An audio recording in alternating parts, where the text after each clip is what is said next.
says. I mean, I think so much this comes back to Rousseau's The Social Contract. For me, that's what's so inspiring, is that ultimately in a democracy, we submit to the decisions that are made because we feel like it was made by people who are like us. You see, this doesn't exist anymore. The people who are making decisions in America are not like us at all, you know? Right. So I think that that's what it is that you create a movement that is like the people that it's governing, and it makes decisions, and Rousseau really believed that it could not therefore make decisions that would hurt itself, like it wouldn't oppress its own self, therefore, you know, whatever. So I think that that's at stake, is that we just don't even have a vision for how a movement would govern. Like, if Occupy had won elections, how would it have even governed? Well, it can't. And so then it says, well, I don't want to win elections. It doesn't want to fail it. Yeah. Right. So, I mean, I during Occupy, I kept saying, get out of the park and occupy the banks. Right. Get out of the park, occupy the police stations. Right. If that's where your movement is, you're occupying the wrong places. Yeah. Is that what is that what you're saying? I heard you saying that. Yeah. Maybe I'm wrong. I think a lot of it is, though, that you can't, like, we were testing a hypothesis. You know, every time you protest, you should be testing a hypothesis. And, you know, like, when we created the idea for Occupy Wall Street, we just released it to the world. I was living in Berkeley, and the founder of Airbus was living in Vancouver, Canada. And it just so happened that such and such people in New York City said, that's a great idea, let's do it. And it just so happened that they believed in things like prefigurative anarchism, which I had never heard of before, that believed in ideas like you shouldn't make decisions or just demands. And so, like, they went in a direction that I didn't anticipate. Right. I think that we couldn't have done it any differently, though, because at that time, I did believe that we should be in the squares, that we should be manifesting this.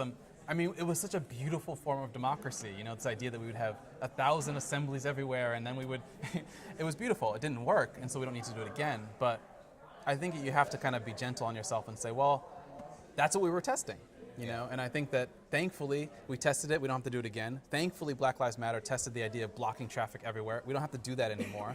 Thankfully the Women's March tested the idea of one last large-scale march. 1% of America participated in the Women's March. It did nothing. We don't have to do it again. You know, like, it's great, you know? Like, we can spend resources differently. So I would like to test the hypothesis that we can create social movements that are able to win elections in multiple countries and still give power to the people directly through some sort of processes yet undiscovered. You know? How close are you to winning an election in Oregon?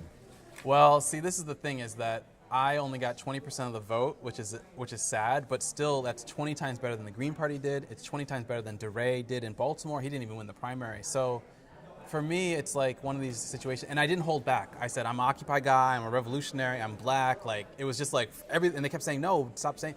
I put everything on the table, still 20%. So right now I'm in New York City and I'm studying Dr. Lenora Fulani, because I think that what she did is she built a base that's strong enough to withstand the criticisms that you receive. Whereas that's why I really lost in Oregon, is that when they came after me, calling me a Satanist and an adulterer and all this stuff, they just made up stories. My base ran away and was terrified, you know? So we have to figure out this problem of how do you actually create a movement that's strong enough to resist all of the pressure that, I mean, it's horrible what they will call you.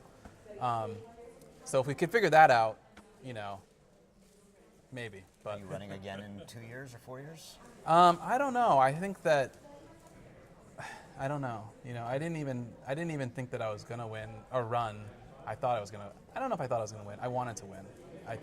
Sometimes I talk to Fulani and she's like, "Well, I never really thought I was gonna win," and I'm like that's alien to me. No, I want to run to win.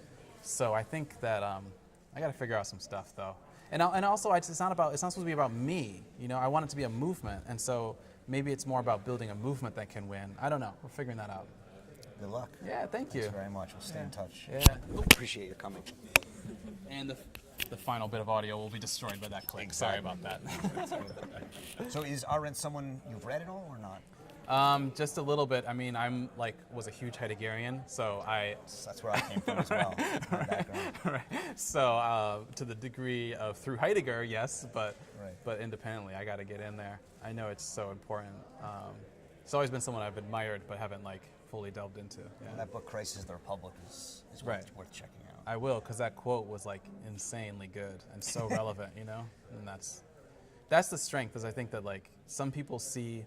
There's something about a problem where you actually can see so far ahead that your contemporaries are mystified, you know? And so I think she's one of those people who was very far seeing and maybe is so relevant now. So Thanks a lot. yeah, thank you.